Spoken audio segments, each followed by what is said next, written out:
Hello दोस्तों, कैसे हो? बढ़िया सब। तो हमने पिछले चैप्टर में हिस्टोरिकल डेवलपमेंट पढ़ा था कि कैसे कैसे हिस्टोरिकली मतलब ब्रिटिश आए थे 1600 में। उसके बाद 1773 से उनका पॉलिटिकल जो डेवलपमेंट स्टार्ट हुए थे रेगुलेटिंग एक्ट से। लेकिन हमने इंडियन इंडिपेंडेंस एक्ट 1947 तक पढ़ा था। उसके बीच में जब हम पढ़ रहे थे तो बीच में जब 1935 के बाद जब कुछ कॉन्स्टिट्यूशनल डेवलपमेंट्स हुए थे, उनमें से एक जो सबसे मेजर चेंज हुआ था वो था फॉर्मेशन ऑफ कॉन्स्टिट्यूएंट असेंबली। तो अब हम देखते हैं कि जो हम आज पढ़ेंगे और जो आज का हमारा टॉपिक रहेगा वही यही है, कॉन्स्टिट्यूएंट असेंबली ऑफ इंडिया। अब हम एक एक करके देखते हैं कि इस चैप्टर को हम कवर कैसे करेंगे। ये हमारे आउटलाइन है जैसे कि हम कवर करेंगे। सबसे पहले जब चैप्टर शुरू करेंगे जब तक हमें पता ही नहीं होगा कॉन्स्टिट्यूएंट असेंबली है तो उसका क्या मतलब है। तो सबसे पहले हम देखेंगे कि कॉन्स्टिट्यूएंट असेंबली है क्या। उसके बाद इसका हिस्टोरिकल डेवलपमेंट देखेंगे कि भाई किस किन फैक्टर्स की वजह से आई, कैसे डिमांड हुई, फिर वो डिमांड कैसे कैसे प्रोग्रेस करी, और फाइनली उसके बाद ये कैसे इसकी फॉर्म हुई। ये डिमांड बढ़ते बढ़ते जो इसकी फाइनल फॉर्मेशन हुई कि कितने मेंबर थे, कैसे बनी, वो सारी हम देखेंगे। उसके बाद फिर हम देखेंगे कि जो कॉन्स्टिट्यूएंट असेंबली बन गई थी उसकी पोजीशन क्या थी, शुरुआत में क्या पोजीशन थी, इंडियन इंडिपेंडेंस एक्ट आने के बाद इसकी क्या पोजीशन बची थी, कितने मेंबर्स इसमें इनिशियली थे, कितने मेंबर्स इंडियन इंडिपेंडेंस एक्ट आया था और पाकिस्तान अलग बन गया था उसके बाद कितने मेंबर्स बने थे, शुरुआत में कितने मेंबर्स ने पहली मीटिंग में पार्टिसिपेट किया था, कितने मेंबर्स वुमेन थे, सारी डिटेल देखेंगे हम। फिर हम देखेंगे स्ट्रेंथ ऑफ असेंबली इनिशियल और आफ्टर लिविंग, इसी के अंदर है चेयरमैन कौन था, वाइस चेयरमैन कौन था, अलग अलग टाइम पे जब ये body as a legislative assembly बैठती थी और कॉन्स्टिट्यूशन मेकिंग बॉडी बैठती थी दोनों टाइम, तो इसके अलग अलग चेयरमैन थे, वो कौन कौन थे, वाइस चेयरमैन कौन थे, सब चीज़ देखेंगे। इसकी पहली मीटिंग क्या हुई, इसके क्या क्या फंक्शंस थे, कि लेजिस्लेटिव फंक्शंस भी थे, कॉन्स्टिट्यूशनल मेकिंग फंक्शंस भी थे, इन फंक्शंस को डिटेल में देखेंगे। फिर जो हमारा सबसे इंपॉर्टेंट टॉपिक जिससे सबसे ज़्यादा क्वेश्चंस आते हैं वो है कमेटीज़। इन पे हम स्पेशल फोकस देंगे, कैसे याद करें हम, कैसे आसान हो सकता है हमारे कमेटीज़ याद करना, उनके चेयरमैन याद करना। और सबसे स्पेशल फोकस रहेगा ड्राफ्टिंग कमेटी में, क्योंकि जो सबसे ज़्यादा क्वेश्चन आते हैं किसी भी एग्जाम में वो आते हैं ड्राफ्टिंग कमेटी से। उसके बाद हम इसके की फीचर्स देखेंगे, क्या क्या वर्क इसने किए, क्या क्या इसके फीचर्स थे, और फिर इम्पोर्टेंट फैक्ट्स कि कौन इसका कैलीग्राफर था, कितने टाइम में बनाए, क्या क्या कितना बजट वगैरह सारी चीज़ें, इसके इंपॉर्टेंट फैक्ट्स जो बच गए, जो आपको लगेगा कि ये चीज़ नहीं पढ़ाई तो ध्यान रखना, वो हम जब इसके इंपॉर्टेंट फैक्ट्स पढ़ेंगे तो जो सारे एग्जाम से रिलेटेड इंपॉर्टेंट फैक्ट्स इससे आ सकते हैं वो हम सब के सब कवर करेंगे। इन सब से रिलेटेड क्वेश्चंस क्या है कि हर 2 लेक्चर के बाद हम एक लेक्चर ऐसा लेंगे जिसमें कि क्वेश्चंस कंबाइन करके सबके करवा देते हैं जिससे आप आसानी से कवर कर पाओ। चलो हम शुरुआत करते हैं। सबसे पहले तो है क्या कॉन्स्टिट्यूएंट असेंबली।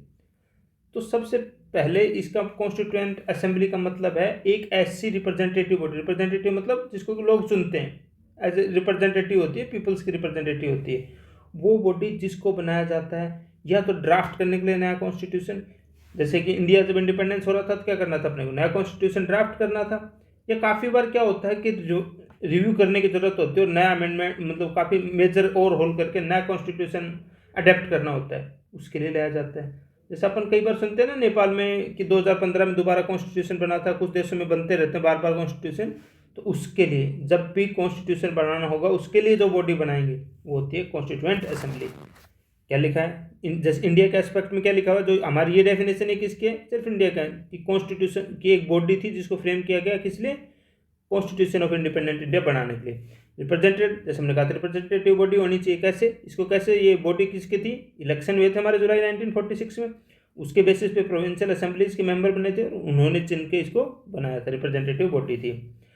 कॉन्स्टिट्यूशन के अलग अलग अब जब कोई भी कॉन्स्टिट्यूशन बनता है कहीं भी बनता है तो डिबेट तो होनी लाजमी है, वही है डिबेट की थी, ड्राफ्ट किया था, हो गया ये।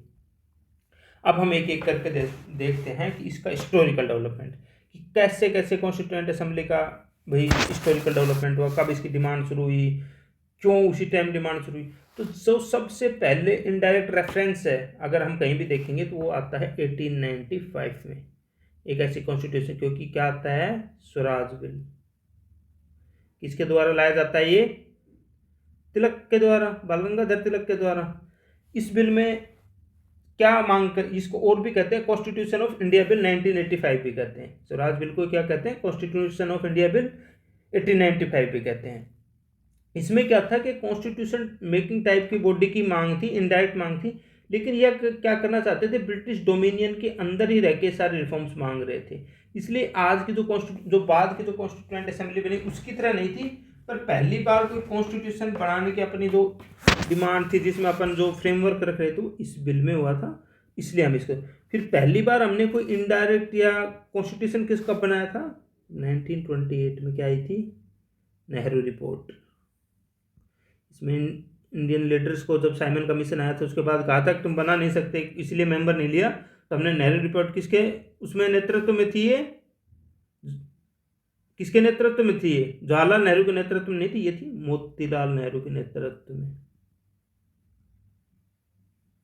नेहरू रिपोर्ट आई थी, नेहरू रिपोर्ट। लेकिन ये सब क्या थे, ये भी डोमिनियन स्टेटस ही मांग रहे थे। मतलब ये एज सच कोई कॉन्स्टिट्यूएंट असेंबली की डिमांड नहीं हो रही थी। फिर आप सोचो कि 1934 में ही ऐसा क्या हो रहा था कि हमने पहली बार कॉन्स्टिट्यूएंट असेंबली की डिमांड कब हुई। एम एन रॉय एक कम्युनिस्ट लीडर थे, CPIM है जो आज की कम्युनिस्ट पार्टी ऑफ इंडिया, इसके फाउंडिंग मेंबर थे। इन्होंने 1934 में पहली बार कॉन्स्टिट्यूएंट असेंबली की मांग की थी। 1934 में ही क्यों कॉन्स्टिट्यूएंट असेंबली की बात मांग की, तो जैसे हमने पिछले लेक्चर में भी देखा था 1927 में जब मोतीलाल नेहरू रिपोर्ट थी, इस टाइम क्या हुआ था, साइमन कमीशन आया था। किस लिए आया था वो, गवर्नमेंट ऑफ इंडिया 1919 को रिव्यू करने के लिए सॉरी। तो उसके बाद क्या हुई थी, राउंड टेबल कॉन्फ्रेंस हुई थी 3। किस लिए, हमारा कॉन्स्टिट्यूशन है उस पे डिस्कशन करने के लिए जो बनने वाला था, उस 1930 से 1932 तक ये हुई। उसके बाद क्या हुआ था, 1933 में ब्रिटिश पार्लियामेंट ने एक वाइट पेपर निकाला था। वाइट पेपर में क्या था कि कैसे कैसे इंडिया का कॉन्स्टिट्यूशन बनेगा। तो जो इंडियंस को जो लग रहा था कि उन्हें बहुत ज़्यादा रिफॉर्म्स मिलेंगे, उनको लगा नहीं ये मिलेंगे। पूर्ण स्वराज की हम मांग कर चुके थे, कांग्रेस भी मांग कर चुकी थी पूर्ण स्वराज की, कब, 1929 लाहौर सेशन में ही। 1930 में तो हम 26 जनवरी को अपनी इंडिपेंडेंस भी बना चुके थे। तो अब ये डिमांड होने लग गई थी कि भाई जब कैसे होगा ये सब, जब तक हमारे पास कॉन्स्टिट्यूएंट असेंबली नहीं होगी। तो जब एम एन रॉय ने मांग रखी, तो उसके साथ साथ कांग्रेस ने भी, जैसे एम एन रॉय ने रखी, कांग्रेस काफ़ी टाइम से आप देख रहे हो राउंड टेबल कौन पूर्ण स्वराज की मांग कर चुके, इंडिपेंडेंस डिक्लेयर कर चुके। ऑफिशियली कांग्रेस ने भी कॉन्स्टिट्यूएंट असेंबली कब डिमांड कर दी, 1935 में। जब लगा उनको कि गवर्नमेंट ऑफ इंडिया के 1935 में कुछ नहीं हो रहा, तो कांग्रेस ने भी ऑफिशियली डिमांड क्या कर दी, हमें कॉन्स्टिट्यूएंट असेंबली चाहिए। फिर 1938 में जवाहरलाल नेहरू ने इसकी बेसिक डिटेल्स डिक्लेयर की। क्या कहा कि कॉन्स्टिट्यूएंट असेंबली एक बननी चाहिए, जो कि INC ने कहा कि कॉन्स्टिट्यूशन ऑफ फिर इंडिया बनाएगी। कैसे बननी चाहिए, कोई आउटसाइड इंटरफेरेंस नहीं होना। आउटसाइड मतलब किसका डर था सबसे ज़्यादा, ब्रिटिश, कि वॉइस रॉय वगैरह ब्रिटिश का कोई इंटरफेरेंस नहीं होना चाहिए, और एक इलेक्टेड एडल्ट सफरेज के बेसिस पे इलेक्टेड फ्रेंचाइजी होनी चाहिए। तो कुछ कुछ यही जाके आगे हमारे जो कॉन्स्टिट्यूएंट असेंबली बनेगी उसमें हमें देखने को मिलेंगे। तो पहली बार, अब हम हिस्टोरिकल देखते हैं, 1938 में मांग हुई, अब तक फिर जब एक्सेप्ट नहीं किया था, तो पहली बार गवर्नमेंट ने कब एक्सेप्ट किया, 1940 अगस्त ऑफर आया तब एक्सेप्ट कर लिया गवर्नमेंट ने पहली बार। क्या क्या एक्सेप्ट किया था इसमें, कि एक कॉन्स्टिट्यूएंट असेंबली होगी। कैसी होगी constituent assembly, mainly by Indians, ये वर्ड याद रखना, मेनली बहुत फोकस है, मेनली कंसिस्टिंग ऑफ इंडियंस। ये होगी एक बॉडी जो मेनली होगी। इसमें क्या था, कीवर्ड की फ्रेज क्या होता, तो 1940 में ही क्यों इन्होंने एक्सेप्ट किया, क्योंकि 1939 में क्या हुआ था, वर्ल्ड वॉर 2 स्टार्ट हुआ था। अब क्या हुआ था, जून 1940 तक आते आते जर्मनी इतना तेज एडवांस करा था, फ्रांस वगैरह सारे जो अलाई थे, जो कॉन्टिनेंटल यूरोप पे थे, वो सब गिर गए थे। तो ब्रिटिश को क्या हो रहा था कि जल्दी से जल्दी इंडियंस की फुल सपोर्ट चाहिए थी। तो उस फुल सपोर्ट को, क्योंकि कांग्रेस और जो बाकी लीडरशिप थी वो सपोर्ट नहीं कर रही थी, फर्स्ट वर्ल्ड वॉर की तरह नहीं था कि सबने सपोर्ट कर दिया था बाद में। वो अब पहले कंसेशन चाहते थे कि कुछ कंसेशंस दो, फिर हम डिसाइड करेंगे और फिर हम देखेंगे कि तुम्हें सपोर्ट करें नहीं करें। तो इन्होंने क्या कहा, ये कॉन्स्टिट्यूएंट असेंबली दे देंगे तुम्हें जो मेनली इंडियंस के। और इंडियंस ने, इसका रिजल्ट क्या हुआ, कुछ नहीं, इंडियंस ने कहा हमें नहीं चाहिए। इसके काउंटर में क्या स्टार्ट हुआ था, इंडिविजुअल सत्याग्रह, क्योंकि गांधी जी ने कहा कि ये तो एक प्रकार से धोखा है, हम डिमांड कॉन्स्टिट्यूएंट असेंबली की कर रहे हैं जो कि एडल्ट सफरेज से इंडिपेंडेंट हो, तुम करो मेनली होगी, मतलब तुम्हारा भी इंटरफेरेंस होगा, फिर कैसा कॉन्स्टिट्यूशन बनेगा जब तुम्हारा ही होगा। तो लेकिन 1942 आते आते क्या हुआ था, अब सिचुएशन चेंज हो गई थी। 1942 में क्या कहा था कि आफ्टर वार एक कॉन्स्टिट्यूएंट असेंबली मिलेगी जो किसकी होगी, फुल्ली इंडियंस। अभी तक क्या था, मेनली इंडियंस, अब क्या है, फुल्ली इंडियंस की होगी। क्यों कर रहे थे 1942 में, पता था सेकेंड वर्ल्ड वॉर चल रहा था, लेकिन अब सेकेंड वर्ल्ड वॉर में 1941 में एंड में कौन घुस गया था, दिसंबर 1941 में यूएसए की एंट्री हो गई थी पर्ल हार्बर अटैक के बाद। और एक साथ ही साथ 1941 में एक हुआ था अटलांटिक चार्टर, जो ब्रिटेन का प्राइम मिनिस्टर था विंस्टन चर्चिल, उसने भी साइन किया था। इसमें क्या था 1941 के इस अटलांटिक चार्टर में यह था कि सबको अपनी स्वायत्ता चुनने का अधिकार, अपनी पावर चुनने का अधिकार है, वो किसको लीडर बनाना चाहते हैं। इसका मतलब एक प्रकार से क्या था, ये था एंटी कॉलोनियलिज्म, और ब्रिटेन ने भी इसको साइन किया था, तो उनकी मजबूरी थी, यूएसए फोर्स कर रहा था, तो उन्होंने कहा ठीक है। तो उन्होंने स्टीफर्ड क्रिप्स के नेतृत्व में एक मिशन भेजा था इंडिया में। उन्होंने कहा था कि एक इंडिपेंडेंट कॉन्स्टिट्यूशन बना सकते हो जो कि अडॉप्ट किया जाएगा वर्ल्ड वार 2 के बाद, कॉन्स्टिट्यूशन मेकिंग बॉडी दी थी। इसमें नोट्स में है कि मुस्लिम लीग ने इसको रिजेक्ट किया था, नहीं, साथ साथ सब ने रिजेक्ट किया था, कांग्रेस, मुस्लिम लीग, सब ने रिजेक्ट किया था, सबकी अलग अलग वो थी। मुस्लिम लीग क्या था कि एक्सप्लिसिट उनको लगा कि डिवीजन की मांग नहीं थी, बाकी जो इसके की फीचर्स है पूरा क्रिप्स डिटेल में हम स्ट्रीम पढ़ेंगे, लेकिन रिजेक्ट सब ने किया था। कांग्रेस ने कहा, जैसे गांधी जी ने कहा था कि ये एक फॉलिंग बैंक पे पोस्ट डेटेड चेक है, गांधी ने ये कहा था क्रिप्स मिशन के बारे में, क्योंकि उनकी डिमांड्स पूरी नहीं हुई थी। अब क्या हुआ था कि धीरे धीरे लड़ाई चल रही थी। 1946 कैबिनेट मिशन कब आया था, 1946। यही वो मिशन था जिसके बेसिस पर हमने क्या बनाई थी, कॉन्स्टिट्यूएंट असेंबली। क्रिप्स में था कि 2 कॉन्स्टिट्यूएंट असेंबली बनेंगी, मतलब जो डिमांड थी मुस्लिम लीग की रूह, इसने वो कर दी थी रिजेक्ट। इसने कहा था कि एक कॉन्स्टिट्यूएंट असेंबली बनेगी। कितने मेंबर थे इसमें, 3 मेंबर थे। ये बहुत बार क्वेश्चन आ जाता है, कौन कौन मेंबर थे इसके, Lord Patrick Lawrence, Sir Stafford Cripps और एवी अलेक्जेंडर, ये 3 इसके मेंबर्स थे। तो 1946 में क्यों आया था, 1946 तक आते आते क्या हो गया था, वर्ल्ड वार 2 एंड हो गया था। इसकी वर्ल्ड वार 2 में सबसे ज़्यादा लॉसेस किसको झेलने पड़े थे, ब्रिटेन को बहुत हैवी लॉसेस झेलने पड़े थे। अब वो सुपर पावर नहीं रहा था, 2 नई सुपर पावर उभर के आ गए थे, यूएसए और रशिया। ये दोनों क्या कॉलोनियलिज्म में ज़्यादा विश्वास नहीं करते थे, ये खुद कॉलोनी, यूएसए खुद कॉलोनी रहा हुआ था, ये कम्युनिस्ट स्टेट था, जिनको कॉलोनी से कोई मतलब नहीं होता था, कम्युनिज्म के लिए अलग कॉन्सेप्ट था। साथ ही साथ ब्रिटेन में पावर चेंज हो गई थी, अब कौन आ गए थे, क्लेमेंट एटली आ गए थे। और एटली ने इलेक्शन से पहले ही क्या कहा था कि अगर मैं प्राइम मिनिस्टर बन के आता हूँ तो इंडिया को इंडिपेंडेंस दे दूंगा। साथ ही साथ अब क्या हो रहा था कैबिनेट मिशन के टाइम, इंडियन जो आर्मी थी, स्पेशली जो इंडियन नेवी थी, RIN mutiny, royal Indian navy mutiny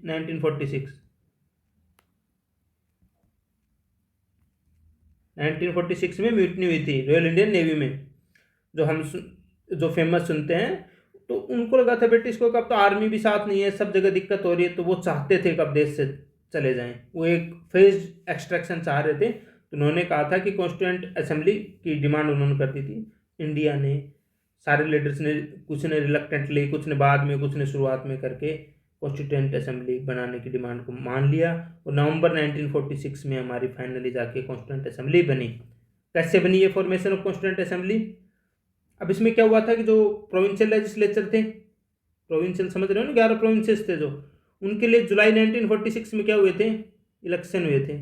उसके बेसिस पे जो चुन के आई थी, जो प्रोविंसेस चुन के आए थे, ये इनडायरेक्टली सेलेक्ट किसको करेंगे, मेंबर्स ऑफ कॉन्स्टिट्यूएंट असेंबली को। तो इन्होंने किसको सेलेक्ट किया, मेंबर्स को, कॉन्स्टिट्यूएंट असेंबली के मेंबर्स को किसने सेलेक्ट किया, जो प्रोविंशियल जो लेजिस्लेचर का असेंबली चुन के आई थी उनके मेंबर्स ने सेलेक्ट किया था। तो अब हम देखते हैं कि हमारे कितने मेंबर थे, क्या क्या था। शुरुआत में जो हमारी कॉन्स्टिट्यूएंट असेंबली बनी उसकी स्ट्रेंथ कितनी थी, 389। इसको किस में डिवाइड किया गया था, 2 में, ब्रिटिश इंडिया और प्रिंसली स्टेट। समझ गए ना, जो अराउंड मोर देन 560 क्या थे, प्रिंसली स्टेट्स थे। और 296 के सीट, 93 सीट्स किसको दी गई, प्रिंसली स्टेट्स को, और 296 सीट्स किसको दी गई, ब्रिटिश इंडिया को। किस प्रपोर्शन में दी गई थी, दी गई थी उनकी पॉपुलेशन के प्रपोर्शन में। इन 296 को जब अपन बाइफरकेट करते तो 292 किसको दी गई थी, तो 11 प्रोविंस थे, और जो 4 क्या थे, हमारे चीफ कमिश्नर के प्रोविंस थे, अजमेर मेरवाड़ा, ब्रिटिश बलूचिस्तान, कुर्ग, और दिल्ली, ABCD ऐसे याद कर लेना। देखो दिल्ली और अजमेर आपको याद रहेगा, अजमेर बहुत मेन सेंटर था इनका। बलूचिस्तान आप याद रखना, जब पाकिस्तान में सबसे ज्यादा लड़ाई किसमें चल रही है, बलूच आर्मी, बलूच विद्रोह कर रहे हैं ना, तो बलूच थे। और एक कुर्द था, सी से कुर्द, सी याद रखना। बी से बलूचिस्तान, अजमेर, बलूचिस्तान, कुर्ग और दिल्ली, ABCD ऐसे याद करना। चीफ मिनिस्टर कमिश्नर के प्रोविंस कितने थे, 4 थे। अभी ये अपन ने जो ऊपर देखा वही इसमें लिखा हुआ है। सीट कैसे अलॉट की गई थी, अभी आपने बात की, प्रोपोर्शनल रिप्रेजेंटेशन था, बेस्ड ऑन पॉपुलेशन था। अप्रोक्सीमेटली एक सीट थी पर 10 लाख पॉपुलेशन, 30 करोड़ के लगभग कहाँ की पॉपुलेशन थी, ब्रिटिश प्रोविंसेस की, तो उनको 296 सीट अलॉट थी, लगभग 10 लाख की एक के सीट के हिसाब से। फिर ये जो सीट थी ये 296 थी, ये किस हिसाब से डिवाइडेड थी, ये डिवाइडेड थी 3 कैटेगरी में। कैसे, मुस्लिम्स के लिए, सिख्स के लिए और जनरल कैटेगरी के लिए। कैसे कि कुछ सीट मुस्लिम्स के उनके पॉपुलेशन के हिसाब से 296 में से सीट मुस्लिम्स के लिए रखी गई। फिर उसके बाद जो सिख्स थे उनके लिए पॉपुलेशन के हिसाब से सिख्स के लिए, और जनरल कैटेगरी में क्या, जो बाकी सब बच गए थे उनके लिए जो सीटें बची थी पॉपुलेशन के हिसाब से, उनकी जितनी पॉपुलेशन थी उतनी सीटें जनरल कर, मतलब हिंदू जो बच गए थे या जो जैन वगैरह बच गए थे, इन सब के लिए बाकी सीटें थी। तो ये क्या था, प्रपोर्शन ऑफ देयर पॉपुलेशन, जितनी जिसकी पॉपुलेशन थी उतनी उसको सीटें दे दी गई थी। कैसे इलेक्ट किए हुए थे, तो बताया था आपको शुरुआत में। सबसे पहले जुलाई 1946 में क्या हुआ था, इलेक्शन। उससे कौन से चुनी गई थी, प्रोविंशियल लेजिस्लेटिव असेंबली। और इन प्रोविंशियल लेजिस्लेटिव असेंबली के मेंबर्स ने अपनी अपनी कम्युनिटी के बताया ना, 3 टाइप का वो था, 3 टाइप के थे, मुस्लिम, सिख और जनरल। उन्होंने अपनी कम्युनिटी के मेंबर्स को चुना था कौन उसके लिए, कॉन्स्टिट्यूएंट असेंबली के लिए। प्रोपोर्शनल रिप्रेजेंटेशन था, हर कम्युनिटी के अपने अपने बंदे चुन रही थी, उतनी सीटें उनको अलॉटेड थी।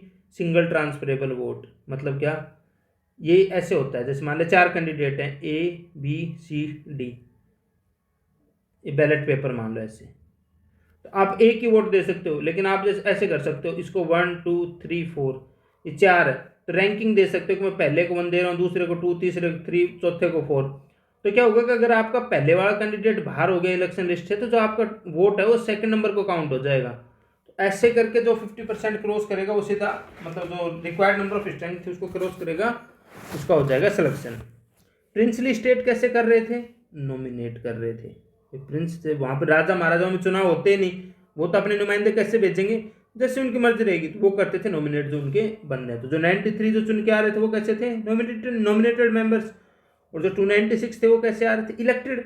डायरेक्ट इलेक्शन नहीं था, इनडायरेक्ट इलेक्शन तो था। डायरेक्ट प्रोविंशियल, जैसे अभी अपनी राज्यसभा है वैसे आ रहे थे, जो अपनी कॉन्स्टिट्यूएंट असेंबली और राज्यसभा की तरह चुनी गई थी वैसे आ रहे थे। इसलिए तो अब जब एग्जाम में अगर स्टेटमेंट जाए कॉन्स्टिट्यूएंट असेंबली कैसी बॉडी थी, तो पार्टली इलेक्टेड थी और पार्टली नॉमिनेटेड। नॉमिनेटेड किसकी, प्रिंसिपल स्टेट्स की साइड से, इलेक्टेड किसकी, आप सोचो कि इलेक्शन तो हो नहीं रहे थे, इनडायरेक्ट इलेक्शन होते हैं। राज्यसभा के लिए भी तो इलेक्शन होते हैं ना, प्रोविंशियल पार्टली इलेक्टेड और पार्टली नॉमिनेटेड बॉडी थी। ये हमने देख लिया, जुलाई अगस्त में 1946 में जो प्रोविंशियल असेंबली थी उनके लिए चुनाव हुए थे। अब ये कोई याद रखने की ज़रूरत नहीं है कि किसको कितनी सीटें मिली थी, ये अपने को बस इतना पता है कि सबसे ज़्यादा कांग्रेस की सीटें थी, उसके बाद मुस्लिम लीग की सीटें आई थी। 208, 73 ये नंबर याद नहीं रहते हैं, ये याद करने से कुछ होगा भी नहीं। अगर एग्जाम में आया इनमें से कौन सी पार्टी किसकी थी तो आप नहीं कर सकते, ये उसी को नीचे लिखा हुआ है, जो ऊपर टेबल है वो नीचे इसमें लिखी हुई है। अब तो सबसे इम्पोर्टेंट बात है, एग्जाम में आ जाएगा कि इनमें से कौन सी पर्सनैलिटी थी जो कि कॉन्स्टिट्यूएंट असेंबली का पार्ट नहीं था। तो महात्मा गांधी के अलावा जो भी उस टाइम के इम्पोर्टेंट लीडर्स थे सब पार्ट थे किसके, कॉन्स्टिट्यूएंट असेंबली के। क्यों नहीं थे महात्मा गांधी, उन्होंने इलेक्शन लड़ाई नहीं, उनको जाना ही नहीं था कॉन्स्टिट्यूएंट असेंबली में। एक और इंसान है जिसके बारे में आ जाएगा, हम आगे भी पढ़ेंगे, वो थे BR अम्बेडकर। कहाँ से सेलेक्ट होके आए थे, शुरुआत में आते कौन से प्रोविंस से सेलेक्ट होके आए थे, तो जब 1946 में जब इलेक्शन हुए थे इनिशियली, तो वो आए थे बंगाल से। क्योंकि बंगाल से क्यों आए थे, वो बॉम्बे थे, उन्होंने जब बॉम्बे से इलेक्शन लड़ा था शुरू में तो हार गए थे इलेक्शन। तो जोगेंद्र नाथ मंडल जो शेड्यूल कास्ट फेडरेशन की उनकी पार्टी बनाई, जो BR अम्बेडकर जी की, उसके जो लीडर थे उन्होंने अपनी सीट छोड़ दी थी, उस सीट से BR अम्बेडकर सेलेक्ट होके आए थे। उसके बाद जो उनकी सीट थी किस में चली गई थी, पाकिस्तान में। जब पाकिस्तान में चले गई तो भाई वो ड्राफ्टिंग कमेटी के हेड थे, उनके लिए फिर से तब कांग्रेस ने बॉम्बे प्रेसिडेंसी में एक सीट इनके लिए खाली करी थी और उससे वो वापस से सिलेक्ट होकर आए थे। तो सेकंड टाइम कहाँ से आए हैं, बॉम्बे प्रेसिडेंसी से। शुरुआत में कहाँ से आए थे, बंगाल से। ये BR अम्बेडकर पे क्वेश्चन आ सकता है। अब हम एक एक करके देखते हैं working of the constituent assembly. Constituent assembly कब बन गई थी? नवंबर 1946 में। नवंबर में बनी तो भाई पहली मीटिंग होगी। तो ये एग्जाम में क्वेश्चन आ जाता है सीधा कि कौन पहली फर्स्ट मीटिंग कब हुई थी? 9 दिसंबर 1946 को पहली मीटिंग हुई थी इसकी। शुरुआत में क्या हुआ था? मुस्लिम लीग ने बॉयकॉट किया था इसका और प्रिंसेस ने बॉयकॉट किया था। मुस्लिम लीग चाहती थी कि अगर हम इसमें शामिल नहीं होंगे तो हमारी जो डिमांड है सेपरेट पाकिस्तान की उसको मजबूती मिलेगी, इसलिए शुरुआत में नहीं आए थे। तो अगर नहीं आए थे तो हमने कितना देखा था? 73 जीतते थे। कांग्रेस के कितने थे? 208 थे लगभग। तो ये आ जाएगा कि पहले में कितने मेंबर्स ने पार्टिसिपेट किया था। तो ध्यान रखना फर्स्ट मीटिंग में कितने मेंबर्स ने पार्टिसिपेट किया था? 211। 2 1 1 1 और 1 2, तो 211 याद रखना। 2 1 1 इतने लोगों ने किसमें पार्टिसिपेट किया था फर्स्ट मीटिंग में। डॉक्टर सच्चिदानंद सिन्हा थे, इनको पहला क्या चुना गया था? ओल्डेस्ट मेंबर थे, तो ये टेम्पररी प्रेसिडेंट। अभी क्या होता है, कैसे होता है? जो ओल्डेस्ट मेंबर होता है उसको क्या सुनते हैं? Pro tem speaker. प्रोटेम स्पीकर का क्या काम होता है? जो स्पीकर है उनको शपथ दिलाना, जिससे कि मेंबर्स को शपथ ले सकें। तो शुरुआत में उस टाइम कौन थे? प्रोटेम स्पीकर नहीं तो टेम्पररी प्रेसिडेंट थे। तो सबसे ओल्डेस्ट मेंबर कौन थे? सच्चिदानंद सिन्हा। इनको चुना गया था पहला टेम्पररी प्रेसिडेंट। जब आएगा कि पहला परमानेंट प्रेसिडेंट, ध्यान रखना, जब अगर टेम्पररी प्रेसिडेंट पूछे तो कौन है? सच्चिदानंद सिन्हा डॉक्टर। और अगर परमानेंट प्रेसिडेंट पूछे तो डॉक्टर राजेंद्र प्रसाद। ये क्या थे? कॉन्स्टिट्यूएंट असेंबली के परमानेंट। अब ये याद रखना, ये परमानेंट कैसे थे? ये क्या थे? प्रेसिडेंट। और ये फिर क्या बने जाके? इंडिया के पहले प्रेसिडेंट। इंडिया के जो पहले प्रेसिडेंट थे वही कॉन्स्टिट्यूएंट असेंबली के प्रेसिडेंट थे। वाइस प्रेसिडेंट दो थे, एच.सी. मुखर्जी और वी.टी. कृष्णामाचारी। तो ये याद रखना, इनका नाम दो बंदों के लिए कोई ट्रिक नहीं है, याद ही रखना है कि आपको मुखर्जी और कृष्णामाचारी दो थे जो वाइस प्रेसिडेंट थे। ये पूछ सकता है एग्जाम में, सीधा आ जाता है कि president of the constituent assembly doctor Rajendra Prasad, vice president H C. Mukherjee और वी.टी. कृष्णामाचारी। अब जब इसकी मीटिंग हुई तो जो सबसे पहला मेजर काम हुआ था, तो कॉन्स्टिट्यूएंट असेंबली बैठी तो जो सबसे पहला था वो था ऑब्जेक्टिव रिजोल्यूशन। क्या है ये ऑब्जेक्टिव रिजोल्यूशन? तो आगे जो अब हम जब कॉन्स्टिट्यूशन पढ़ेंगे तो जो प्रियम्बल पढ़ेंगे, तो प्रियम्बल का ही प्रीकर्सर था। ये क्या था? इसमें जो हमारे एस्पिरेशंस थी, जो हमारा फिलोसफी थी, जो पूरा हमारी कॉन्स्टिट्यूशन बनाने को लेके उस सब का एक जो संक्षिप्त वर्णन था वो था ऑब्जेक्टिव रिजोल्यूशंस, जो कि हम एक पाथ फॉलो करना चाह रहे थे। इसको किसने प्रेजेंट किया था? जवाहरलाल नेहरू ने। कब किया था? 9 दिसंबर को अपनी मीटिंग, पहली बार क्या हुई थी? पहली मीटिंग हुई थी। 13 दिसंबर को इसको वो किया था, प्रेजेंट किया था। क्या ये इसने? Fundamental philosophy of constitutional structure की कैसे हम कॉन्स्टिट्यूशन बनाएंगे, यही था हमारा ऑब्जेक्ट। अभी भी तो हमारा प्रेम्बल का है, पूरा जो डिटेल है पीछे जाकर जो हमारे कॉन्स्टिट्यूशन में उसका क्रक्स है प्रेम्बल।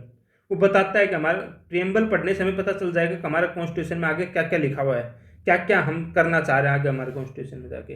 कब अडोप्ट हुआ था?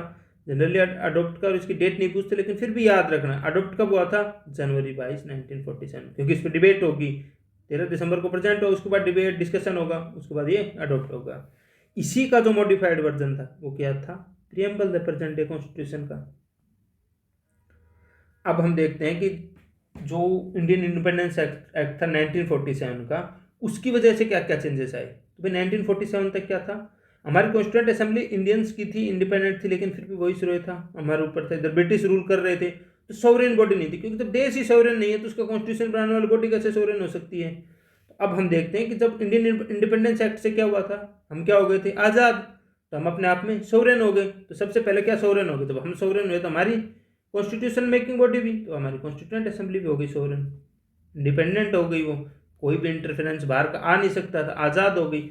उसके साथ साथ क्या हुआ था? इंडियन इंडिपेंडेंस एक्ट 1947 से पाकिस्तान अलग हो गया था। अब पाकिस्तान अलग हो गया तो जो कॉन्स्टिट्यूएंट असेंबली है उसमें जो पाकिस्तान की साइड जितने मेंबर चले गए वो पाकिस्तान की साइड जाएंगे, तो इसलिए जो स्ट्रेंथ है वो कम होगी, कॉन्स्टिट्यूएंट असेंबली की स्ट्रेंथ कम होगी ना। साथ ही साथ क्या था, अब जब ब्रिटिश चले गए तो किसी को तो लेजिस्लेचर का काम भी करना पड़ेगा, नॉर्मल लॉ इन देश को चलाने के लिए। तो इसका एक और फंक्शन दिया जाएगा, लेजिस्लेटिव फंक्शन भी अब इसके पास आ जाएगा। तो इसको एज ए लेजिस्लेचर काम करेगी और एज ए कॉन्स्टिट्यूशन डबल काम करना पड़ेगा इसको। अब से हम देखते हैं क्या क्या हुआ। तो इनिशियली जो कॉन्स्टिट्यूएंट असेंबली थी उसमें शुरुआत में क्या हुआ था बताया ना मुस्लिम लीग ने किया था ना प्रिंसेस ने किया था, लेकिन शुरुआत में धीरे धीरे उन्होंने क्या कर लिया था, प्रिंसेस ने भी एक एक करके ज्वाइन कर लिया था। 28 अप्रैल तक जैसे कर लिया था। माउंटबेटन प्लान में क्या हुआ था, एक्सेप्ट कर लिया था बाई पार्टीशन, प्रिंसेस ने भी ज़्यादातर ने, 3 के अलावा सबने मान लिया था, उन्होंने भी फिर एक्सेप्ट कर। तो representative of most other princess state जो 3 के अलावा, जूनागढ़, कश्मीर और हैदराबाद, ये 3 ही तो कर रहे थे, उसके अलावा बाकी सबने अपने रिप्रेजेंटेटिव भेज दिए थे। मुस्लिम लीग, अब मुस्लिम लीग के साथ क्या था, मुस्लिम लीग के कुछ मेंबर्स जो इंडिया की साइड रह गए, उनको वो इधर रह गए, और जो कोई कुछ उधर चले गए उन्होंने उधर ज्वाइन कर लिया। तो इधर जो इंडिया की साइड मुस्लिम लीग के जो मेंबर्स रह गए थे, जिन्होंने इंडियन डोमिनियन ज्वाइन की थी, वो उन्होंने भी कॉन्स्टिट्यूंट असेंबली को ज्वाइन कर लिया। क्या क्या चेंज हो गए, अब क्या होगा, हमने बात की थी तब देश आज़ाद हो गया तो ये बॉडी क्या होगी, फुल्ली सोवरेन हो गई, इंडिपेंडेंट बॉडी होगी। अब ये कोई भी कुछ भी इनेक्ट करने के लिए पूरी तरह आज़ाद थी, कोई भी ब्रिटिश एक्ट को हटा सकती थी या कुछ भी कर सकती थी, जो लॉ बनाएगी, जो कॉन्स्टिट्यूशन बनाएगी वो फ्री और इंडिपेंडेंट बनाएगी। कुछ एम्पावर थी, British law related to India, कुछ भी सब चीज़ें कर, जब इंडिपेंडेंट हो गए हम, जब सोवरेन हो गए, तो बाहर का कुछ बैगेज बचा ही नहीं, हम पूरी तरह इंडिपेंडेंट है अपने डिसीजन लेने के लिए। ऐसे हमारी कॉन्स्टिट्यूएंट असेंबली फुली इंडिपेंडेंट थी। अब इसको बताया 2 फंक्शंस थे, क्या था, framing of the constitution as a constituent assembly में बैठेगी ये, और making ordinary law as a legislative body काम करेगी। क्या सेपरेट डेज पे सेपरेट फंक्शन, ऐसे नहीं है कि साथ में बैठ रही है तभी सेम फंक्शन करेगी, नहीं, अलग अलग बैठती थी। इसकी मीटिंग होती है, जब कॉन्स्टिट्यूएंट असेंबली के लिए मीटिंग होती थी तो अलग से मीटिंग होती थी, जब एज ए लेजिस्लेटिव बॉडी होती थी तो अलग से मीटिंग होती थी। सबसे बड़ी बात यह है, दोनों टाइम अलग अलग प्रेसिडेंट थे। कॉन्स्टिट्यूएंट असेंबली का तो हमने शुरुआत में सिलेक्ट कर लिया था, प्रेसिडेंट कौन थे, डॉक्टर राजेंद्र प्रसाद। तो लेजिस्लेटिव फंक्शंस करने के लिए जब ये बैठती थी तो इसके स्पीकर कौन थे, जीवी मावलंकर।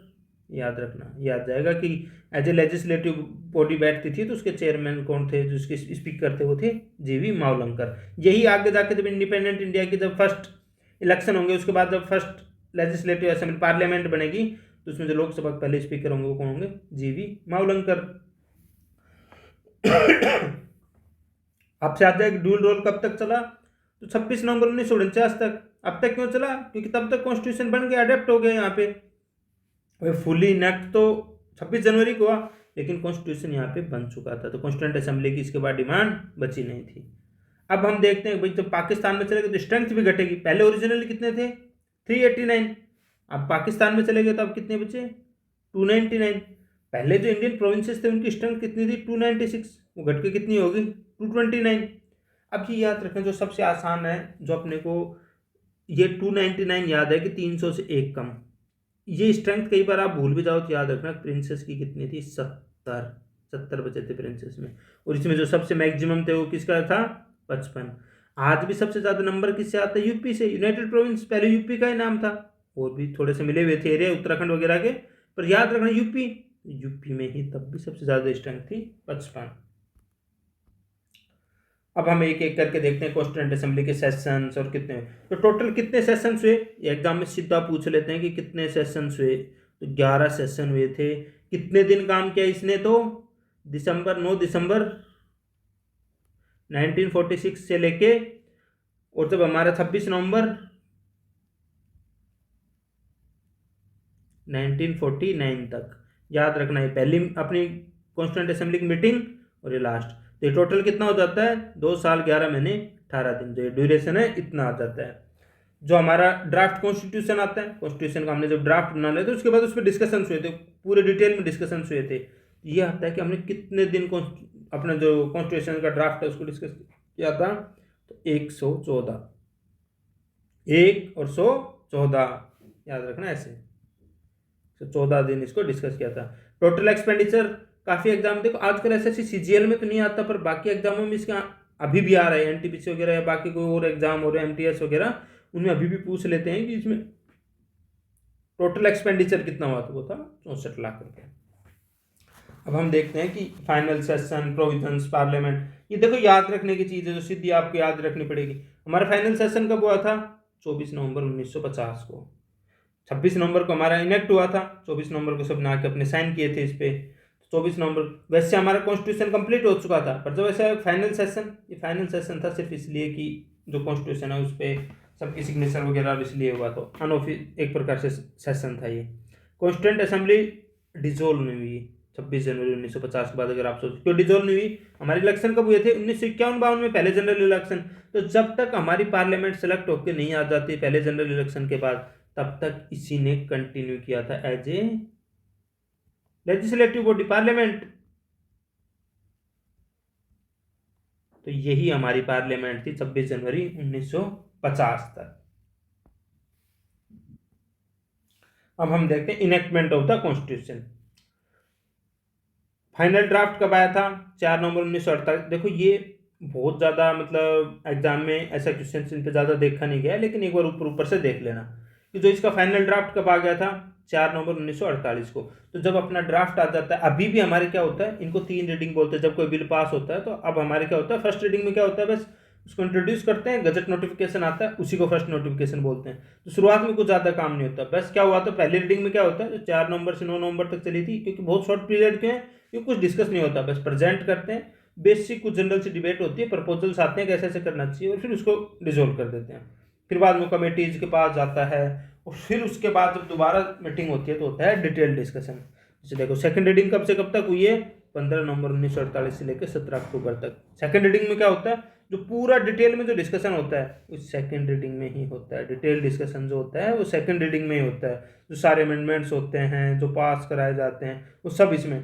थर्ड में क्या है, फाइनल रिव्यू होता है। सिर्फ थर्ड रीडिंग में क्या होता है, फाइनल रिव्यू है कि सारे अमेंडमेंट्स वगैरह हम कर चुके, उसके बाद एक बार रिव्यू करते हैं दोबारा से उस, और अप्रूवल रिव्यू करके अप्रूवल देना होता है। फाइनल रीडिंग पहले में प्रेजेंट होता है, फाइनल में अप्रूवल होता है। सेकंड रीडिंग में मेन डिस्कशन अमेंडमेंट्स वगैरह सब किसमें, बीच में। सारा मेजर काम किसमें होता है, ये मान लो पहले में इंट्रोड्यूस कर रहे हैं, लास्ट में सिर्फ अप्रूवल दे रहे हैं। मेजर जो भी डिस्कशन वगैरह आया आपसे कौन सी रीडिंग में होता है, अगर कभी ऐसी गलती से क्वेश्चन आ जाए, तो आते तो नहीं है जनरली, इसमें होता है।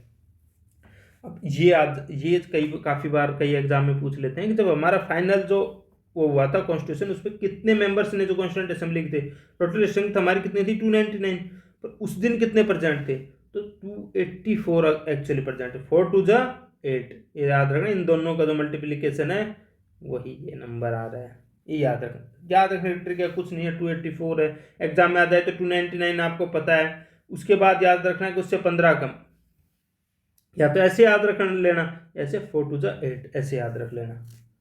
फिर 4 2 जा 8 से काफ़ी बार अगर आप सोचेगा 248 तो बहुत ज़्यादा कम नंबर हो गया। इतने कम उस टाइम हमारे कॉन्स्टिट्यूएंट असेंबली के जो फाउंडिंग फादर्स थे वो इस काम के लिए बहुत डेडिकेटेड थे, तो इतने एब्सेंट नहीं हो सकती है, इतने फिर कुछ एक्सपायरी वगैरह काफ़ी चीज़ें थी, लेकिन इतना कम नंबर नहीं हो सकता। 284 ऐसे याद रहेगा। कॉन्स्टिट्यूशन कब अडोप्ट हुआ था, 26 नवंबर 1949 को। इसमें पूरा फुली अडोप्ट नहीं हुआ था, जो सिटीजनशिप वगैरह इलेक्शन से रिलेटेड जो प्रोविजंस थे वही हुए थे। अब जब हमारा कॉन्स्टिट्यूशन बना था तो उसमें कितने आर्टिकल्स थे, 395। अब कितने, अराउंड 448 450 हैं। कितने शेड्यूल थे, 8। अब कितने हैं, 12। कितने पार्ट्स में डिवाइडेड थे, 22 पार्ट्स में। अब कितने हैं, 25 पार्ट्स। अब हम जब आगे पढ़ेंगे एक एक करके तो देखेंगे। अब ये सबसे पहले सोचते हैं हमारा प्रियम्बल कहाँ लिखा हुआ होता है, सबसे पहले। तो अपन सोचते हैं सबसे पहले प्रेजेंट क्या हुआ था असेंबली में, ऑब्जेक्टिव रेजोल्यूशन। तो अपन को कई बार एग्जाम में अगर अब जैसे एडुकेटी है उसमें जब स्टेटमेंट बेस्ड क्वेश्चन आएंगे तो ऐसे ही आपको कंफ्यूज करेंगे कि आगे कि प्रियम्बल कब इनेक्ट हुआ था, सबसे लास्ट में। तो पूरा कॉन्स्टिट्यूशन पास हो गया तो उसके बाद ये इनेक्ट हुआ था। तो इसलिए अपन ये सोचेंगे कि प्रियम्बल शुरुआत में हुआ था, नहीं। ये जब स्टेटमेंट एग्जाम में आएगा तो आप कंफ्यूज हो जाओगे कि प्रियम्बल है भी हमारे कॉन्स्टिट्यूशन के पहले, ऑब्जेक्टिव रिजोल्यूशन भी सबसे पहले आया था, तो इनेक्ट भी सबसे पहले हुआ होगा, नहीं। इनेक्ट लास्ट में हुआ था, क्योंकि जो मॉडिफिकेशंस थे ऑब्जेक्टिव रिजोल्यूशन में वो करने के बाद सबसे लास्ट में किसको किया था, इनेक्ट किया था हमारा कॉन्स्टिट्यूशन बनने के बाद उसका क्रक्स प्रियम्बल। ऐसे याद रखना है कि वापिस से रिवाइज करके क्रक्स लिखा गया, आगे उसकी समरी, प्रियम्बल आगे लिखा गया। अब हम देखते हैं इन्फोर्समेंट ऑफ द कॉन्स्टिट्यूशन। तो शुरुआत में हमने बताया 26 नवंबर 1949 को क्या हो गया था, अडॉप्ट कर लिया था हमने कॉन्स्टिट्यूशन। तो हम उसी टाइम अडॉप्ट किया था कुछ जो सबसे इंपॉर्टेंट चीज़ थी, क्या था, सिटीजनशिप। पार्टीशन हुआ था, काफ़ी लोग थे, उनको पता नहीं था कहाँ के सिटीजन है क्या नहीं। इलेक्शन हमें करवाने थे, बहुत ही इंपॉर्टेंट काम था। तो आप ये ध्यान रखना, ये 2 वर्ड जब आपके ऐसे एग्जाम में क्या स्टेटमेंट बेस्ड क्वेश्चन आएगा, तो अगर आपके सिटीजनशिप, इलेक्शन या ऐसे प्रोविजनल पार्लियामेंट जो उस टाइम की इससे रिलेटेड जो सब्जेक्ट है तो बहुत ही इंपॉर्टेंट थे, वही उस टाइम इनेक्ट हुए थे। सिटीजनशिप अभी हम आर्टिकल पढ़ेंगे 1 से 4 तक, तो क्या है, यूनियन और उसकी टेरिटरी से रिलेटेड है। स्टेट्स वगैरह से। उसके बाद 5 से लेके 11 तक किससे हैं, तो 5 से लेके 9 तक किसमें थे, इसमें पहले शुरुआत में इनेक्ट कर दिए थे। जो सिटीजनशिप से रिलेटेड आर्टिकल्स शुरुआत में इनेक्ट कर दिए थे। फिर हमारा जो फुली फोर्स कब हुआ था 26 जनवरी 1950 को, जनवरी 26 इसको फुल फोर्स में आया था। इस डे को हम बनाते थे रिपब्लिक डे। और जो हमारा 26 नवंबर 1949 है उसको हम क्या बनाते हैं, कॉन्स्टिट्यूशन डे।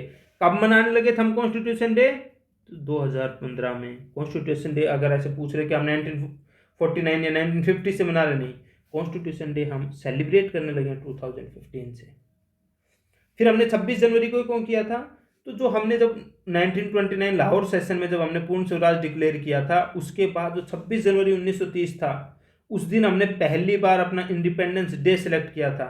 तो उस हिस्टोरिक मूवमेंट को हमेशा इंपॉर्टेंट रहे उस 26 जनवरी का दिन, क्योंकि पहले इंडिपेंडेंस मेजर स्केल पर हमने उसी दिन अपने आप को डिक्लेयर किया था, इसलिए इसको स्पेसिफिकली इनेक्ट किया था जनवरी 26 1950 को, जिसको हम अब रिपब्लिक डे के नाम से मनाते हैं। अब जो हमारा सबसे इम्पोर्टेंट पार्ट, जिससे सबसे ज़्यादा क्वेश्चन पूछे जाते हैं, वो हमारी कमेटी जो होता है कॉन्स्टिट्यूएंट असेंबली। तो सबसे पहले हमारी एक एक करके हम देखेंगे। पहले मेजर कमेटी देखते हैं, क्योंकि एग्जाम में जो सबसे ज़्यादा क्वेश्चन आते हैं वो आते हैं, अगर कमेटी से क्वेश्चन आए तो सबसे पहले जो सबसे इम्पोर्टेंट क्वेश्चन आएगा वो, क्योंकि मेजर कमेटी।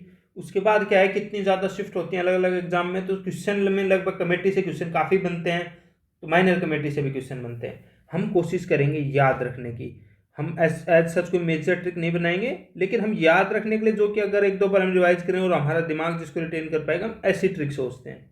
तो सबसे पहले क्या है, मेजर में क्या है, 3 कमेटी के हेड कौन थे, जवाहरलाल नेहरू। 2 के हेड कौन थे, सरदार वल्लभ भाई पटेल। 2 के कौन थे, डॉक्टर राजेंद्र प्रसाद। 1 बच की ड्राफ्टिंग कमेटी, इसके हेड कौन थे, पी.आर. अम्बेडकर।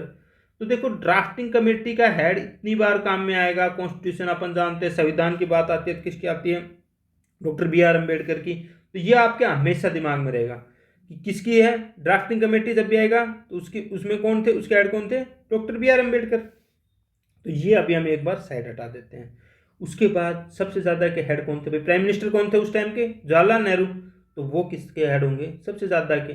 अब देखना, मेजर कमेटीज में से जिसके भी आगे नाम में यूनियन आ रहा है 2 कमेटी के, जिसके यूनियन के नाम से जो कमेटी स्टार्ट होगी, ध्यान रखना उसके हेड कौन होंगे, Jawaharlal Nehru. Union powers committee, union constitution committee. जिसमें यूनियन आ रहा है उसके हेड कौन है, जवाहरलाल नेहरू। ये आपको आंख बंद करके टिक कर देना है। फिर स्टेट्स कमेटी, ये आपको सबसे ज़्यादा कंफ्यूज करेगी। आप सोचोगे स्टेट्स कमेटी है, इसके तो स्टेट्स आपको लगता है ना कि जब कॉन्स्टिट्यूशन हमारा जब बन रहा था, तो जब उस टाइम थे, तो सबसे ज़्यादा इसके लिए कौन कर रहा था भाई, सब मर्जर के टाइम में जो हम जानते हैं सरदार वल्लभ भाई पटेल। तो आपको लगेगी नहीं, लेकिन उस टाइम स्टेट्स को क्या बोलते थे, स्टेट नहीं बोलते थे, प्रोविंसेस बोलते थे। तो याद रखना, प्रोविंशियल जो कॉन्स्टिट्यूशन कमेटी है उसके हेड कौन है, सरदार वल्लभ भाई पटेल। और स्टेट्स कमेटी है, स्टेट्स हैं, नेशन स्टेट, नेशन को स्टेट भी बोलते हैं, ये याद रखना। नेशन स्टेट के थ्योरी है ना, उस हिसाब से थे जवाहरलाल नेहरू। भाई नेगोशिएट करने का वैसे काम था सरदार वल्लभ भाई पटेल का, लेकिन उसका हेड कौन है, स्टेट्स कमेटी का, जवाहरलाल नेहरू। और जो प्रोविंशियल कॉन्स्टिट्यूशन कमेटी उसके हेड कौन है, सरदार वल्लभ भाई पटेल। और जो एडवाइजरी कमेटी थी, fundamental rights, minorities, tribal areas में थे, उसके हेड कौन थे, सरदार वल्लभ भाई पटेल। तो ये कैसे याद रखोगे, पहली बार जो अपनी जो फंडामेंटल राइट्स के लिए कमेटी बनी थी वो कब बनी थी, कराची सेशन में, कराची सेशन में 1931 में। कराची सेशन में कांग्रेस के हेड कौन थे, हमें आगे जब सेशन भी पढ़ेंगे तो हिस्ट्री में पढ़ेंगे तो कौन थे, सरदार वल्लभ भाई पटेल, सरदार पटेल थे। तो ऐसे याद रखना कि फंडामेंटल राइट्स के हेड कौन किसके टाइम पे आए थे, कराची सेशन 1931, सरदार वल्लभ भाई पटेल के नाम पे। तो जिसमें भी फंडामेंटल राइट्स होगा उसके हेड कौन है, जो एडवाइजरी कमेटी होगी उसके हेड कौन है, सरदार पटेल। याद हो गई।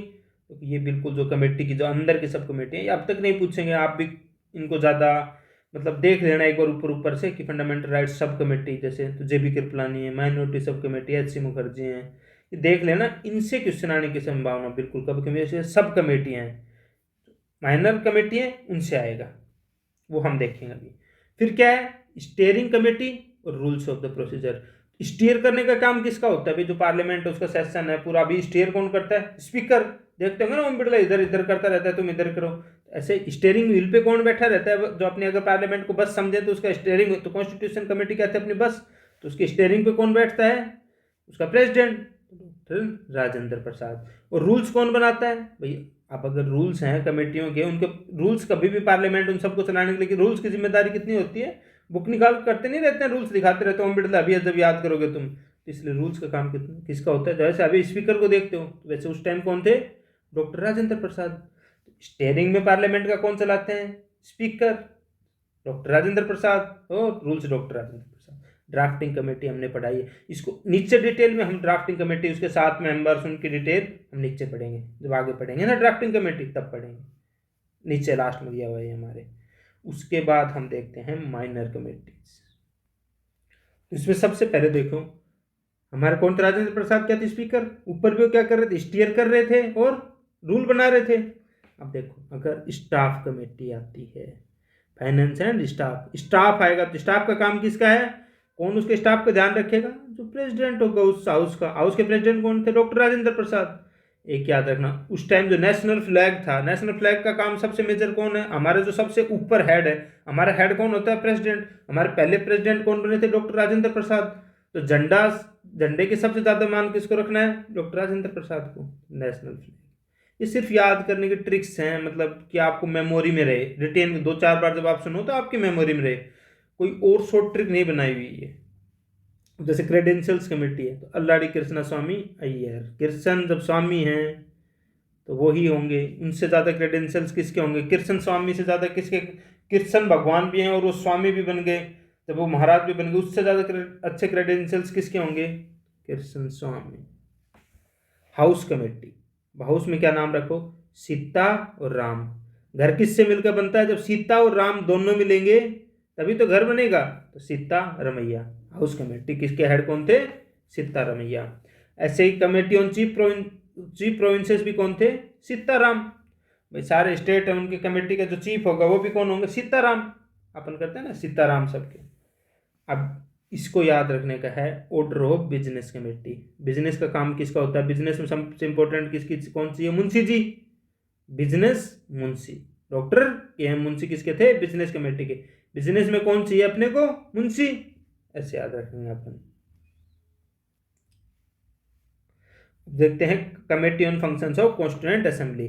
कॉन्स्टिट्यूएंट असेंबली में जीवी मावलंकर की क्या पोजीशन थी? स्पीकर थे, जब वो लेजिस्लेटिव फंक्शंस करती थी। तो जब लेजिस्लेटिव के साथ साथ आप ये याद रखना कि जब डॉक्टर राजेंद्र प्रसाद सारे काम नहीं कर सकते थे, तो एक काम उन्होंने, जो कमेटी ऑन फंक्शंस थे कॉन्स्टिट्यूएंट असेंबली के, उनके फंक्शंस का ध्यान रखने के लिए जब दूसरे हेड थे जीवी मावलंकर, उनको दे दिया था। Ad hoc committee on supreme court. Supreme court में अपने जज देखते हो कैसे दिखते हैं? बुड्ढे बुड्ढे। तो कौन थे? वर्धाचारी। वर्धाचारी। ऐसे ही कमेटी ऑन सिटीजनशिप, भाई कौन बनना चाहिए सिटीजन, कौन नहीं बनना चाहिए, अपने कौन नागरिक है कौन नहीं, ये भी तो सबसे बुजुर्ग आदमी ध्यान रखेंगे। एस वर्धाचारी। एक दो देखो नाम याद नहीं भी हो आपके, हर पे हमारे पास ट्रिक भी नहीं है। Expert committee on financial provisions of union constitution, Nalini Rajan Sarkar Sarkar थी, वही यूनियन कॉन्स्टिट्यूशन का ध्यान रखेगी।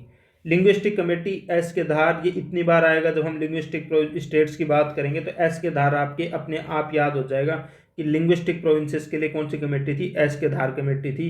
जब हम अलग अलग कमेटीज और जब लिंग्विस्टिक प्रोविजंस देखेंगे तो हिस्ट्री में पढ़ेंगे इनको, तो आपका एस के धार याद आ जाएगा। एस के धार इतना ज़्यादा आने वाला नाम है कि वैसे याद आ जाएगा।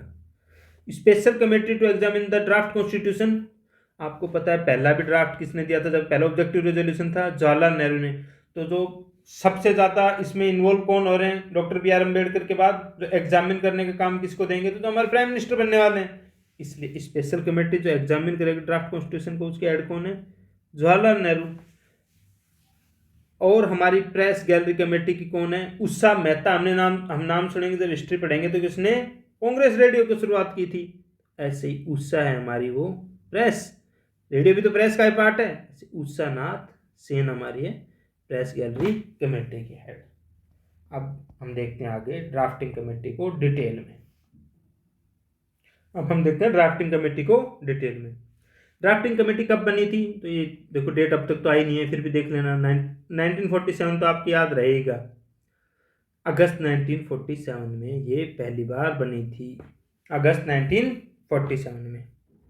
दिसंबर 1946 में अपना कॉन्स्टिट्यूशन की बॉडी बन गई थी, कॉन्स्टिट्यूंट असेंबली, लेकिन ये बनी है, उसकी पहली मीटिंग भी हो चुकी थी, ये बनी है लेट 1947 में। सोच रहे हो जब हमने ड्राफ्ट कब करना चालू किया, आज़ादी के बाद। इसलिए हमारा कॉन्स्टिट्यूशन हम ऐसे नहीं कह सकते कि ब्रिटिश का कुछ भी लेना देना है। हमने जो फाइनल ड्राफ्ट किया है वो कब किया है, ब्रिटिश के जाने के बाद, आज़ाद भारत में। आज़ाद भारत में इसके चेयरमैन कौन थे, ये नाम याद रखने में आपको ज़्यादा दिक्कत नहीं होगी। कॉन्स्टिट्यूशन के साथ एक इंसान की फोटो है, सब देखते हैं हम, doctor B.R. Ambedkar. Constitution drafting committee के हेड डॉक्टर B.R. अम्बेडकर, इसीलिए तो कॉन्स्टिट्यूशन का निर्माता कहा जाता है उन्हें। अब सोचो इसमें कौन कौन थे, ये अगर आपको नाम याद रखना हो तो इसमें थे, एक तो भाई मुंशी जी होने चाहिए। भाई कॉन्स्टिट्यूशन बना रहे तो बिजनेस का भी तो ध्यान रखेंगे, एक तो हमारे मुंशी जी हैं। एक रिप्रेजेंटेटिव मुस्लिम्स का भी होना चाहिए। मुस्लिम्स में सबसे बड़ा नाम किसका है भाई, सैयद मोहम्मद से बड़ा नाम है कोई, कोई नहीं, तो सैयद मोहम्मद इलियास। मुस्लिम्स में सबसे बड़ा नाम किसका है, सैयद मोहम्मद। इतना अच्छी आप इस्लाम जानते नहीं जानते, सब जानते हैं कि मोहम्मद का नाम सब जानते हैं, तो याद रखना मोहम्मद जो थे उनको भी लिया गया सैयद मोहम्मद सादुल्ला, ऐसे नाम याद रहेगा। 3 नाम याद हो गए। जो बाकी 4 बचे वो भगवान कृष्ण के ही नाम है, घुमा फिरा के, ये याद रखना। 4 टाइप से कृष्ण भगवान कैसे थे, बहुत फॉर्म में रहते हैं, अलग अलग अवतार, कभी बचपन का, कभी कैसा। ऐसे जो बाकी 4 मेंबर हैं वो हैं भगवान कृष्ण के नाम पे। 2 हैं भगवान कृष्ण स्वामी रूप में, कैसे, भगवान कृष्ण का दूसरा नाम क्या है, गोपाल, और एक कृष्ण, तो 2 बार भगवान स्वामी बने, गोपाल स्वामी अयंगर, अल्लाडी कृष्ण स्वामी अय्यर, 2 बार भगवान कृष्ण खुद बने। फिर भगवान कृष्ण का दूसरा नाम क्या है, माधव, एन माधव राव। उसके बाद भगवान कृष्ण क्या बने, आचार्य शिक्षक बने। भगवान कृष्ण अलग अलग रूप लेते हैं, यहाँ पे राव बने तो यहाँ पे फिर आचार्य बने, शिक्षक बने। तो भगवान कृष्ण के ही 4 नाम है, गोपाल स्वामी, भगवान कृष्ण, कृष्णा स्वामी। 2 बार तो खुद स्वामी बन गए, एक बार वो राव साहब बने, एक बार बने कृष्णाचार्य। अब जो याद रखना है वो हमारी है कि ये क्वेश्चन कई बार पूछ रहे थे, कौन से मेंबर थे ड्राफ्टिंग कमेटी जिनकी डेथ हो गई थी। एक तो कैसे याद रख सकते हैं, डीपी खैतान, खैतान और खत्म, ऐसे याद रख लो। या फिर ऐसे खैतान के क्या आते हैं हमारे कूलर, अब कूलर धीरे धीरे खत्म हो रहे हैं, क्या आ रही है, एसी। ऐसे कैसे भी करके आपको याद रखना है। डीपी खैतान थे वो हमारे मेंबर थे जो कि छोड़ के, इसको है BL मित्र किस लिए छोड़ के गए थे, इल हेल्थ की वजह से। तो इसको कैसे याद रख सकते हैं हम, हमारे दोस्त जब भाई कहीं ट्रिप बनाते हैं तो जब ट्रिप को सबसे ज्यादा दोस्त कैसे खराब करते हैं, क्या बहाना मारते हैं ट्रिप पे नहीं चलने का, तो उनको यार मेरी सेहत खराब है, तो BL मित्र, मित्र क्या बहाना मारते हैं जब चलना नहीं हो तो स्वास्थ्य खराब है, ऐसे हम इसको याद रख सकते हैं। अब अगर इसमें आ जाए कि कांग्रेस का मेंबर कितना था, तो सिर्फ एक इंसान थे जो डायरेक्ट कांग्रेस के मेंबर थे, वो थे KM मुंशी। जो एन माधव राव थे और TT कृष्णाचार्य थे, नॉमिनेटेड थे। नॉमिनेटेड मतलब किसके थे, प्रिंसली स्टेट्स के मेंबर थे। चलो ये छोटो, नीचे का ये एग्जाम में आने की संभावना कम ही है। अब हम देखते हैं कुछ इंपॉर्टेंट फैक्ट्स जो किससे रिलेटेड है, कॉन्स्टिट्यूएंट असेंबली से। अब हम देखते हैं कुछ इंपॉर्टेंट फैक्ट्स। तो सबसे पहले एक एक करके देखेंगे, तो जो सबसे पहले जिस चीज़ को अडॉप्ट किया था वो था हमारा नेशनल फ्लैग, 22 जुलाई 1947 को। अब ये याद रखना, इसकी डेट, हमारा नेशनल फ्लैग जब हमारे पहली बार इंडिपेंडेंट हुए थे तो 15 अगस्त को क्या चीज़ फहराई गई थी, हमारा नेशनल फ्लैग। किसने होइस्ट किया था, जवाहरलाल नेहरू ने। तो अभी भी हमारे जो 15 अगस्त आता है उस पर फ्लैग होइस्टिंग कौन करता है, प्राइम मिनिस्टर। तो 15 अगस्त से पहले की डेट होगी, ये याद रखना इसमें। तो ये है 22 जुलाई 1947। बाकी जो काम करें हमने सारे वो किए हैं बाद में, अगस्त 1947 के बाद। लेकिन क्योंकि आज़ाद होना था तो हमें क्या, झंडा तो देखना था कौन सा लेंगे, तो तिरंगा डिसाइड कब कर लिया था हमने, जुलाई 1947 में, 22 जुलाई। उसके बाद में हमने सबसे पहले फिर क्या ली, क्या था, कॉमनवेल्थ। अंग्रेज चले गए थे तो उनके साथ कुछ रिलेशन रखने थे, तो हमने मई 1949 में क्या ली, कॉमनवेल्थ की मेंबरशिप ली। उसके बाद हमारा कोई चीज आए तो आप क्या गैस कर सकते हो, जब आपको कुछ याद नहीं आए तो 24 जनवरी 1950 गैस कर लेना सब चीजों के लिए। हमारा नेशनल एंथम कब अडॉप्ट किया था, 24 जनवरी 1950 क्या था? 24 जनवरी 1950 को लास्ट दिन था हमारे कॉन्स्टिट्यूंट असेंबली का, जिस लास्ट वर्किंग डे था कॉन्स्टिट्यूंट असेंबली का। तो सब कुछ जो मेजर थे इसी दिन अडॉप्ट किए गए थे। नेशनल सॉन्ग वंदे मातरम सबसे ज्यादा कंट्रोवर्सी में है, वंदे मातरम। अभी इस पे कुछ चीजें बिल्कुल याद रखना। किसकी बुक से है ये, किसने लिखा था?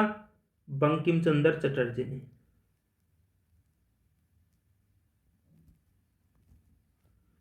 किसमें लिखा था? बुक का क्या नाम था? आनंद मठ। ये हम हिस्ट्री में भी पढ़ लेंगे, जब हिस्ट्री में जब सब चीज देखेंगे तो इसको भी देखेंगे। लेकिन एक बार देख लो, ये जो सबसे इंपॉर्टेंट है, क्योंकि हमारी पार्लियामेंट में भी इस चीज की बात हुई थी। तो एक चीज याद रखना कि नेशनल सॉन्ग को पहली बार किसने गाया था? कांग्रेस के सेशन में 1896 में कलकत्ता सेशन था जो, उसमें किसने गाया था? रविंद्रनाथ टैगोर ने। आप सोचो कि बंकिम चंद्र चटर्जी ने गाया था, ये ऐसा हो सकता है? कौन सा सेशन था? इस चीज का ध्यान रखना। क्यों कह रहा हूं मैं? ये बहुत ज्यादा न्यूज में है, तो इस पे एग्जाम में किसी में भी क्वेश्चन आने की बहुत ज्यादा संभावना है। सबसे बड़ी बात ये ऐसे भी आ सकता है कि कांग्रेस को जो 1896 का सेशन था वो कहाँ हुआ था? तो आपके आदरणीय कलकत्ता हुआ था। ठीक है, ऐसे याद रखना है। Elected Rajendra Prasad as first president of India, ये भी कब? 24 जनवरी को। सारे काम कब हो रहे थे? 24 जनवरी। आप ऐसे सोचोगे कि राजेंद्र प्रसाद को कब सेलेक्ट किया था प्रेसिडेंट, तो आप सोच रहे हो कि कॉन्स्टिट्यूंट असेंबली की डेट देखेंगे। नहीं, पहले प्रेसिडेंट कब सेलेक्ट हुए थे? वो इलेक्ट किया था उनको 24 जनवरी 1950 को। लास्ट मीटिंग कब हुई थी कॉन्स्टिट्यूंट असेंबली की? 24 जनवरी 1950 को। कितने मेंबर्स ने पार्टिसिपेट किया था? हमने पहले भी देखा था, 2 4 जा 8, 284 मेंबर्स ने। और इन 284 ने ही किया था इसको साइन। जो हमारी कॉन्स्टिट्यूंट असेंबली थी वो एज ए लेजिस्लेटिव बॉडी कब तक काम की? 17 नवंबर 1947 टू 17 अप्रैल 1952। इसमें क्या हो गया था? पहली पार्लियामेंट बन गई थी।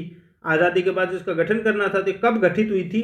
17 नवंबर 1947 को। कभी याद है कि कॉन्स्टिट्यूंट असेंबली को जो लेजिस्लेचर फंक्शंस थे वो कब से दिए गए थे? और अपने पढ़ा था पहले 26 जनवरी 1950 को खत्म नहीं हुई थी, लेजिस्लेटिव फंक्शंस कंटिन्यू रहे थे। तो कब तक रहे थे? 17 अप्रैल 1952 तक। इस टाइम क्या हुआ था? हमारे पहले जनरल इलेक्शन हो गए थे और जो फर्स्ट गवर्नमेंट थी वो सिलेक्ट होकर आ गई थी, तब इसके फंक्शंस हुए थे खत्म। इसका सिंबल क्या है? सील क्या है कॉन्स्टिट्यूशन की? तो ये आपको याद रखने का है शानदार तरीका। क्या है? हाथी, एलिफेंट सील। कैसे पता चलेगा? सबसे ज्यादा बी आर अम्बेडकर के फॉलोअर्स कौन है? बहुजन समाजवादी पार्टी। वहां पे जब बी आर अम्बेडकर के साथ साथ आप जब यूपी में जाते हो कहीं भी, लखनऊ वगैरह में, तो किस चीज की फोटो सबसे ज्यादा होती है? हाथी की। सिंबल क्या है बीएसपी का? हाथी। ऐसे याद रखना कि हाथी क्यों है बीएसपी का भी सिंबल? क्योंकि हमारे कॉन्स्टिट्यूशन की भी सील क्या थी? कॉन्स्टिट्यूशन की सील थी। और हाथी हमारे और किसके वो माने जाते हैं? भगवान गणेश। गणेश के सर पे हमारे, और हमारे जो हर विघ्न है, नया काम शुरू करने से पहले हम किसकी करते हैं पूजा? गणेश भगवान की।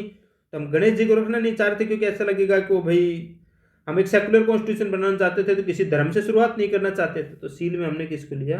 हाथी को, कि हमारे सारे संकट का मोचन कर ले, हाथी हमारा सारा काम शुभ शुभ करवाए। सर बी एन राव को क्या अपॉइंट किया था हमने? Constitutional legal adviser. और इसके देखो सेक्रेटरी कौन थे जनरली आने के, लेकिन फिर भी ध्यान रखना कि एच वी आर अयंगर कौन थे? इसके सेक्रेटरी थे कॉन्स्टिट्यूंट असेंबली के।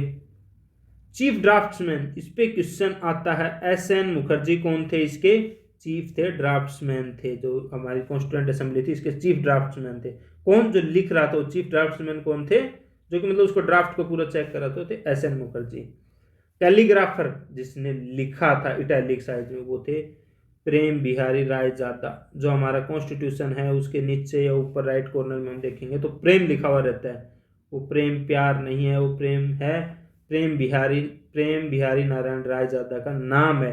उन्होंने कोई फीस ली थी, उन्होंने बस ये कहा था कि मेरा नाम रहे कॉन्स्टिट्यूशन पे। और लास्ट में उन्होंने सिर्फ उनका नाम नहीं, अपने दादा का नाम भी लिखा था, खुद का नाम। तो ये है प्रेम बिहारी नारायण राय जादा, जो इसके थे कैलीग्राफर। ड्राफ्ट्समैन कौन थे? एस एन मुखर्जी, जो ड्राफ्ट तैयार कर रहे थे। लेकिन उस ड्राफ्ट को लिख कौन रहा था? S N Behari Narayan Raizada, P B N Raizada, Prem Behari Narayan Raizada. Italic style में उन्होंने बहुत ही सुंदर तरीके से हमारा पहला कॉन्स्टिट्यूशन लिखा है। अब इसमें क्या था? इसको जो कॉन्स्टिट्यूशन था इसमें आप देखते हो, जब आप देखोगे तो प्रीएम्बल और वो सारा जो पूरा बाउंड्री कर रखी है, तो इसको जो ब्यूटिफिकेशन किया था वो दो लोगों ने किया था। कहाँ से थे? शांति निकेतन से थे, नंदलाल बोस और राम मनोहर सिन्हा, ये 2 लोग थे जिन्होंने इसका ब्यूटिफिकेशन किया था।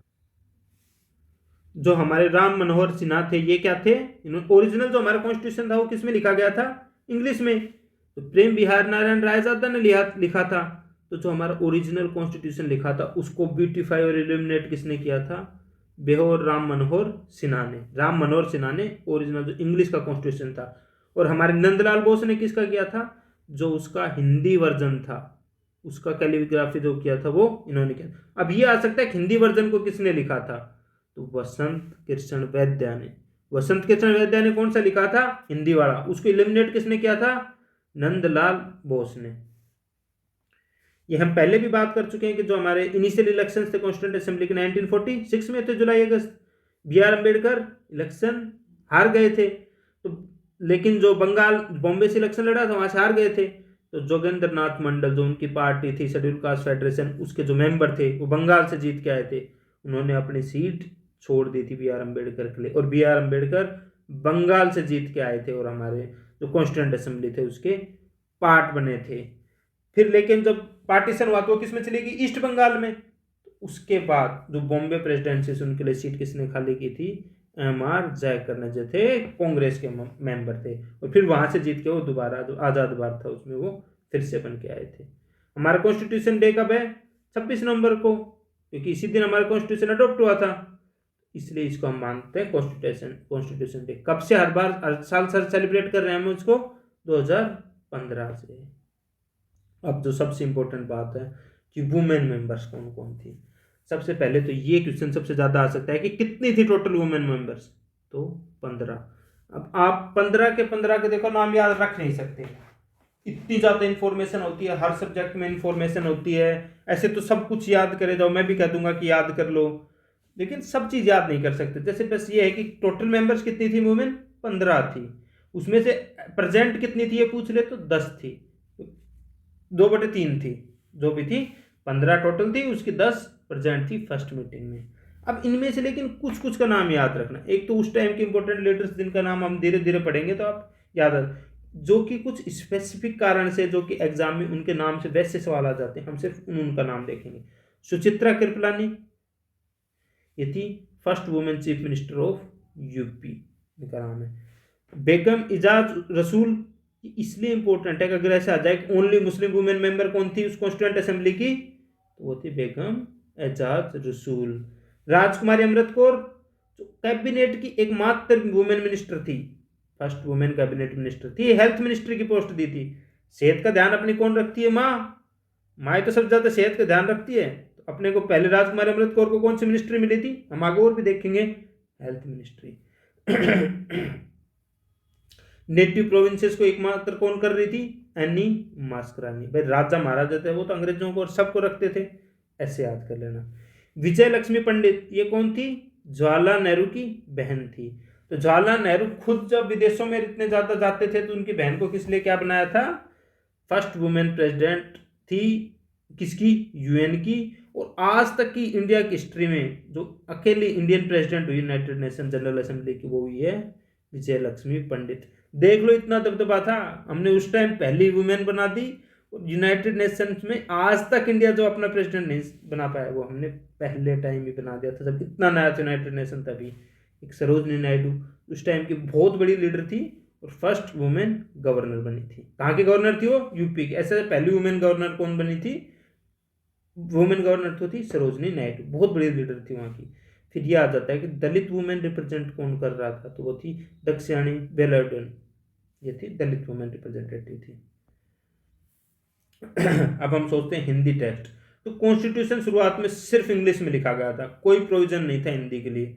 फिर भाई इतने ज़्यादा हिंदी स्पीकिंग कंट्री है, ज़्यादातर जो हमारे मेंबर्स हिंदी बोलते थे, तो फिर एक कॉन्स्टिट्यूशन अमेंडमेंट आया अपना 58th, उससे नया आर्टिकल 394A हमने इंसर्ट किया, और हिंदी जो है कॉन्स्टिट्यूशन है उसको भी हमने हिंदी को जो ऑफिशियल टेक्स्ट का पार्ट बनाया।